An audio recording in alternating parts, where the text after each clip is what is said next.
नमस्कार दोस्तों आज हम वास्तुशास्त्र में बात करने वाले हैं एक बहुत ही अनोखे टॉपिक के बारे में, अलग टॉपिक के बारे में। वो टॉपिक है कैसे पहचाने कि कोई वास्तु कंसल्टेंट सही है या गलत।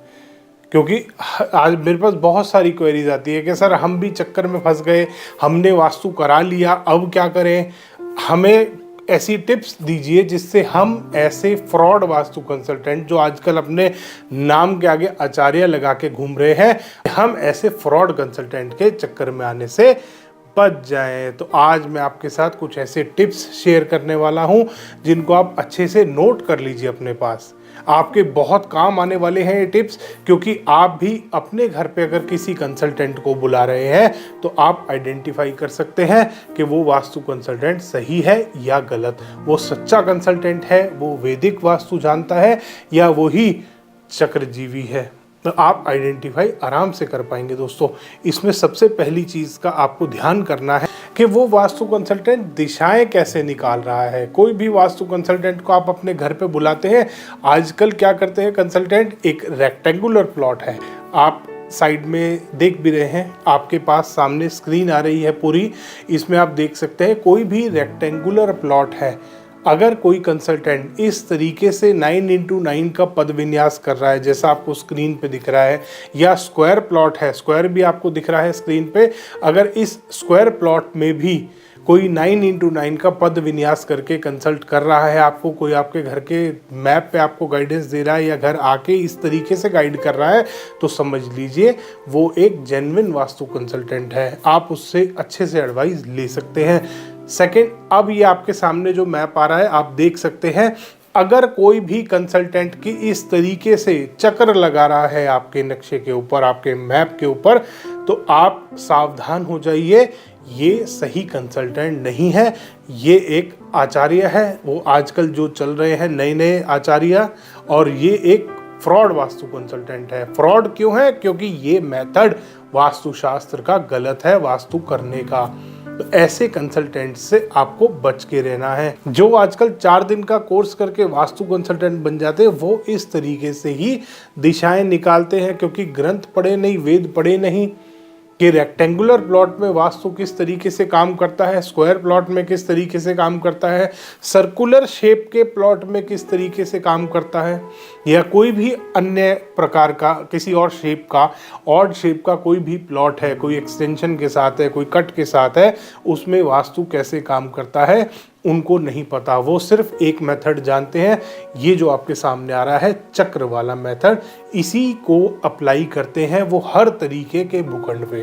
तो आप समझ लीजिए दोस्तों, ये आपके साथ फ्रॉड होने वाला है। बहुत बढ़िया हुआ। सेकंड, अगर कोई, अभी जैसे हम बात कर रहे थे चक्र के बारे में ही, अगर कोई भी आपके भूखंड के ऊपर, या जो भूखंड का आपका नक्शा है, मतलब अगर कोई भी आपके भूखंड के नक्शे के ऊपर इस तरीके का चक्रा लगा रहा है, ये आपको स्क्रीन पे दिख रहा है, इस तरीके का कोई चक्र आपके नक्शे के ऊपर लगा दिया है किसी ने, तो समझ लीजिए आपका वास्तु वहीं से बिगड़ना शुरू हो गया है, क्योंकि ये वास्तु के किसी भी ग्रंथ का पार्ट नहीं है।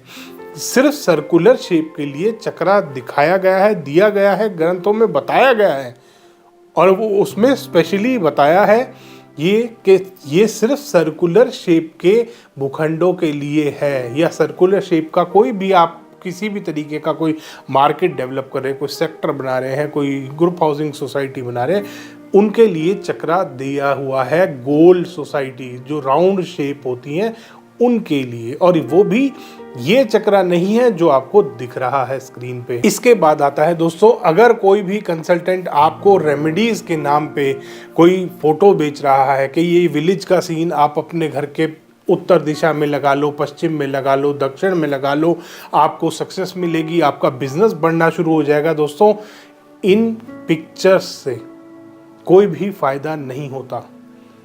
कोई भी गांव का सीन अगर लगाने से किसी के पास प्रोग्रेस आ रही होती, तो हर आदमी के घर में गांव के सीन ही लग रहे होते।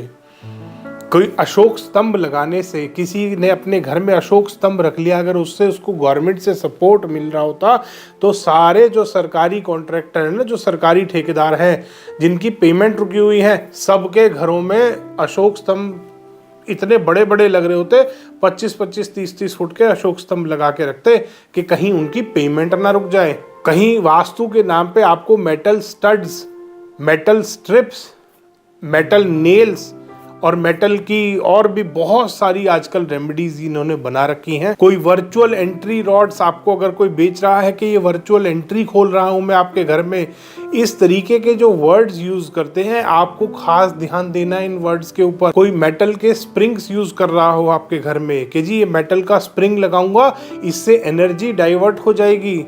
कोई लकड़ी का पिरामिड आपके घर में लगा रहा है कि ये पिरामिड सारी एनर्जीज को एब्जॉर्ब कर लेगा और आपके घर में फेंक देगा। अगर इस तरीके का कोई भी प्रोडक्ट आपके ये साथ इस्तेमाल किया जा रहा है, आपके घर में लगाया जा रहा है, तो समझ लो आपका वास्तु बिगड़ने वाला है। ये कंसल्टेंट वही है जो एजेंट बने घूम रहे हैं आजकल, 4 दिन के कोर्स वाला कंसल्टेंट है ये। तो ऐसे कंसल्टेंटों से आपको खासकर सावधान रहना है दोस्तों, ये बड़े खतरनाक हैं। रेमेडी के नाम पे आपको आपके ईस्ट डायरेक्शन में सूर्य देवता को बिठा देंगे, आपके पश्चिम दिशा में कहीं पे या दक्षिण दिशा में विलेज का सीन लगवा देंगे। एक घर में दही मथनी, जो उसका एक स्टैचू आइडल पूरा एक वो था, नीचे हांडी थी, ऊपर दही मथनी, वो ईस्ट ऑफ साउथ ईस्ट में लगवा रखी थी कि मंथन का जोन है तो यहाँ पे ये हांडी और ये रख लो, वास्तु सही हो जाएगा। बाथरूम था दोस्तों उसके बाथरूम में किसी कंसल्टेंट ने वो जो दही मथने वाला होता था ना, मक्खन निकालते थे पहले, छाछ बनाते थे, मक्खन निकलता था, वो जो मथनी होती थी वो मथनी और मटका रखवा रखा था बाथरूम के अंदर कि आपका मंथन का जोन है, यहाँ पे रखो, आपके घर में बहुत ग्रोथ होगी, बहुत प्रोग्रेस होगी। दोस्तों एंट्री बाथरूम में घुसते ही सामने दही और वो मटकी थी, मटकी और मथनी दोनों चीज वहां पे रखी हुई थी। ऐसे ऐसे कंसल्टेंट हैं। तो इस तरीके की रेमेडीज से आपको बचना है। कोई आपको टेप बेच रहा है, कोई आपको कह रहा है यहाँ पे नीली टेप लगा लो या हरी टेप लगा लो या पीली टेप लगा लो। दोस्तों टेप बहुत ही नुकसानदायक चीज़ होती है, आपको वो अपने घर में कोई भी कंसल्टेंट अगर आपको रिकमेंड कर रहा है टेप, बिल्कुल मत लगाना दोस्तों, बहुत नेगेटिव होती है टेप। उसके बाद दोस्तों बहुत एक काफ़ी गंभीर टॉपिक है, वो है वास्तु में एनर्जीज का। अब एनर्जीज, कुछ वास्तु कंसल्टेंट है इंडिया में जो एनर्जीज को एक्चुअल में स्कैन करते हैं। जैसे अर्थ की वाइब्रेशन, भूमि की ऊर्जा होती है, इसको स्कैन करने का, जियोपैथिक स्ट्रेस को स्कैन करने का, और भी जो पैरेलल वाइब्रेशंस होती हैं, cosmic energy, environmental radiations, electromagnetic radiation, इन सब चीज़ों को स्कैन करने के जो स्कैनर आते हैं दोस्तों, जो प्रोग्राम यूज़ होते हैं, वो 1.5-2 करोड़ रुपए के हैं।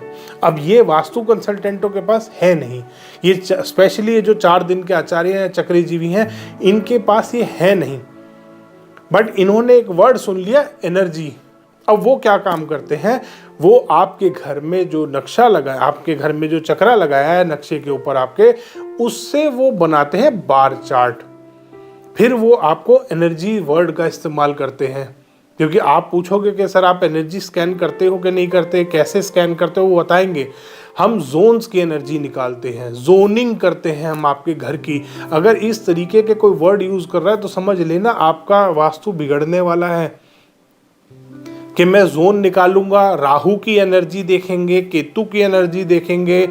दोस्तों घर का वास्तु करा रहे हो तो घर की एनर्जी देखो, राहु केतु की एनर्जी भी देख लेंगे, वो एस्ट्रो का पार्ट है। घर में घर की एनर्जी पहले चेक कर लेते हैं। भूमि की ऊर्जा राहु और केतु से डिफरेंट होती है। जो भूमि की ऊर्जा है या जियोपैथिक स्ट्रेस है, ये कुंडली से रिलेटेड वास्तु डिफेक्ट्स नहीं है, ये एनर्जी के वास्तु डिफेक्ट है। तो आप उनसे जरा पूछिए कि सर कोई स्कैनर, कौन सा स्कैनर यूज करते हो आप, क्योंकि इसके स्कैनर ही नहीं है इनके पास, इसीलिए ये आपको डराते हैं राहु और केतु के नाम से। उसके बाद अगर कोई कंसल्टेंट बात कर रहा है 16 जोन की, दोस्तों 16 जोन सबसे ज्यादा फ्रॉड आजकल जो चल रहा है। 16 जोन जो वास्तु शास्त्र में डिवाइड किए जाते हैं वो इस तरीके से होते हैं, ये आप देख सकते हैं, आपके स्क्रीन पे दिख रहा है आपको।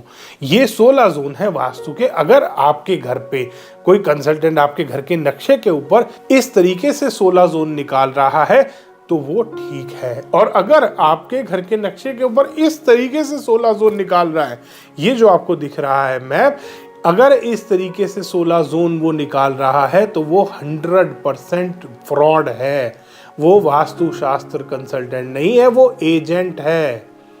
वो सिर्फ प्रोडक्ट बेचता है। वो जो 1% 2% वाले एजेंट होते हैं, ये वो वाला कंसल्टेंट है। आजकल बहुत सारे कंसल्टेंट है कि अच्छा आप 1 करोड़ रुपए कमा रहे हो, वो लालची कंसल्टेंट है। कंसल्टेंट नहीं है, वो एजेंट है। जैसे प्रॉपर्टी डीलर नहीं होता, 1 करोड़ की प्रॉपर्टी दिलवा रहा हूँ, 1 लाख रुपए मेरा या 1% मेरा, 2% मेरा, ये वो वाले कंसल्टेंट है। ये परसेंटेज वाले कंसल्टेंट है। ये इनको कंसल्टेंट नहीं बोलते, इनको एजेंट बोलते हैं। और वो बड़े खुशी से बताते भी हैं कि हम तो परसेंटेज फिक्स करते हैं, एजेंट गिरी करते हैं, वास्तु कंसल्टेंट नहीं है। ऐसे फ्रॉडियों से बच के रहना है दोस्तों। इसके बाद आता है दोस्तों असली खेल। असली खेल क्या है? एस्ट्रो वास्तु। कि कोई घर में रह रहा है, मुखिया की कुंडली देख के बता देंगे आपके घर में ये दोष है, या आपके घर में अगर साउथ वेस्ट में टॉयलेट आ रहा है तो आपका राहु इस वाले भाव में बैठा है, इसको देख रहा है, इसमें ये कर रहा है राहु। अगर नॉर्थ ईस्ट में टॉयलेट है तो आपका गुरु खराब है। हाँ, गुरु खराब है, तभी तो ले जाके तुम्हें टॉयलेट में डाल दिया उस गुरु ने, तभी तो तुम्हें एजेंट बना दिया। इन कंसल्टेंटों का गुरु खराब था दोस्तों। ऐसी ऐसी हरकतें करते दोस्तों कि अगर आपका नॉर्थ ईस्ट में टॉयलेट आ रहा है तो आपका गुरु खराब है। इन सब का भी गुरु खराब था, इसीलिए ये ऐसा वास्तु कर रहे हैं। इन विचारों का भी गुरु खराब है। तो अगर आपको एस्ट्रो के नाम से, क्योंकि घर में एक घर में गया था, 27 लोग रहते थे उस घर में, 27 पीपल। 3 भाई थे, तीनों भाई ज्वाइंट परिवार था, खूब बड़ा पूरा परिवार। उनके फादर मदर दोनों थे, उनके पोते पोती तक हो चुके थे। इतना बड़ा परिवार था। अब 27 लोग की अगर इनको कुंडली दे दी जाए, ये घर तो कोई खरीद ही नहीं पाएगा, क्योंकि आधा घर किसी भाई के नाम पे था, आधा घर फादर मदर के नाम पे था। फादर मदर वही वाले एरिया में रह रहे थे, भाई रह रहे थे फादर मदर वाले नाम के एरिया में। कैसे निकालेगा राहु केतु ये वास्तु कंसल्टेंट? ये पूछे इससे। और अगर कुंडली से ही, एक और चीज दोस्तों, एक और इनका फ्रॉड क्या है, अगर कुंडली से ही सब कुछ डिसाइड होना है तो वास्तु कर क्यों रहे हो तुम? ये भी तो सोचो। अगर साउथ वेस्ट में टॉयलेट आपको घर में मिलना है, क्योंकि आपका राहु खराब है या केतु जो भी कुछ खराब बताते हैं, राहु अगर आपका खराब है और साउथ वेस्ट का आपको टॉयलेट मिलना ही है, तो फिर वास्तु क्या कर लेगा? अगर गुरु खराब है और नॉर्थ ईस्ट में टॉयलेट मिलना ही है आपको, तो आप कितने भी घर देख लो, नॉर्थ ईस्ट वाला टॉयलेट वाला ही घर मिलेगा। और जिस दिन गुरु ठीक होगा, अब उस वास्तु कंसल्टेंट से जरूर पूछेगा कि ये टॉयलेट ठीक हो जाएगा अपने आप, इसका उपाय हो जाएगा, या ये टॉयलेट यहाँ से गायब हो जाएगा? क्योंकि गुरु अभी खराब चल रहा है, कभी तो सही भी होगा। तो वो क्या टॉयलेट नुकसान देना बंद कर देगा? उस वास्तु कंसल्टेंट है, उस फ्रॉडिये से ये जरूर पूछना दोस्तों। ये जो भ्रम आपके दिमाग में फैलाते हैं, ये सबसे बड़े खतरनाक वास्तु कंसल्टेंट है दोस्तों। आप ऑनलाइन वीडियोस देखिए, इनकी 1 मिनट में पोल खुल जाती है। जिस तरीके के ये भ्रम फैलाते हैं, लाल रंग यूज मत करना, कैंसर से मर जाओगे। नीला रंग यहाँ मत ले आना, साउथ ईस्ट में कैंसर से। एक तो हर बीमारी कैंसर होती है। कोई भी वास्तु दोष आपके घर में है, आपको सिवाय कैंसर के कोई और बीमारी नहीं लगाते ये, क्योंकि ये चाहते हैं आप परेशान हो, लोग परेशान हो, और इनको बार बार अप्रोच करो आप। तो दोस्तों ऐसे फ्रॉडियों से बच के रहना है। जो रेक्टेंगुलर प्लॉट में 45 डिग्री पे ही नॉर्थ ईस्ट निकालते हैं, ऐसे कंसल्टेंटों से बच के रहना है दोस्तों।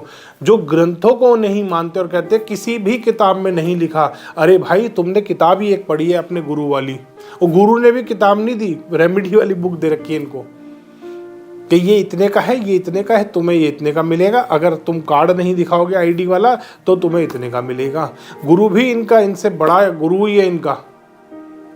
तो उसने भी इनको किताब जो दी थी, जो वास्तु ही उसने पढ़ाया। एक तो चक्रा के बारे में बताया, अगर यहाँ पर ये चीज़ नहीं है तो ये वाली रेमेडी देना, यहाँ पर ये नहीं है तो ये। इन्होंने सीखा ही नहीं है, इनको पता ही नहीं है कि पुराने टाइम में दिशा देखी कैसे जाती थी। कोई इनसे पूछ लेना कि 4 मेथड बता दो कैसे कैसे दिशा देखते थे, ये 2 मेथड नहीं बता सकते, 4 तो बहुत दूर की बात है। एक बच्चे ने वीडियो बनाया था कि सन ऐसे मूव होता है, सन ऐसे मूव होता है, सन ये मूव होता है, सन वो सन से दिशाएं देख रहा था और इतनी गलत निकाल रहा था जिसकी कोई हद नहीं। ऐसे ऐसे बेवकूफ़ भरे पड़े हैं, आचार्य बोलते हैं अपने आप को। बिजनेस इनके डूबे पड़े हैं, बिजनेस इनका है ही नहीं। तो ये बिजनेस डूब गए, इनके रिलेशनशिप इनके ख़त्म हो गए। अब ये ले दे के वास्तु में फ्रॉड कर रहे हैं, एजेंटगिरी कर रहे हैं। तो अगर ऐसा कोई कंसल्टेंट आपको मिल गया है तो सावधान हो जाना दोस्तों, जो एस्ट्रो वास्तु के नाम पे आपकी कुंडली देखकर आपको डरा रहा है, या कोई ऐसा कंसल्टेंट आपको मिल गया है जो कह रहा है जी आपकी न्यूमरोलॉजी के नंबर खराब हैं, या कोई कह रहा है कि आपका तो फ़ोन नंबर खराब है। अगर इस तरीके का कोई कंसल्टेंट आपको गाइड कर रहा है कि आपके फ़ोन नंबर से आपकी किस्मत बदल जाएगी, या आपके नाम के नंबर से आपकी किस्मत मेहनत करने से बदलती है, एफर्ट करने से बदलती है।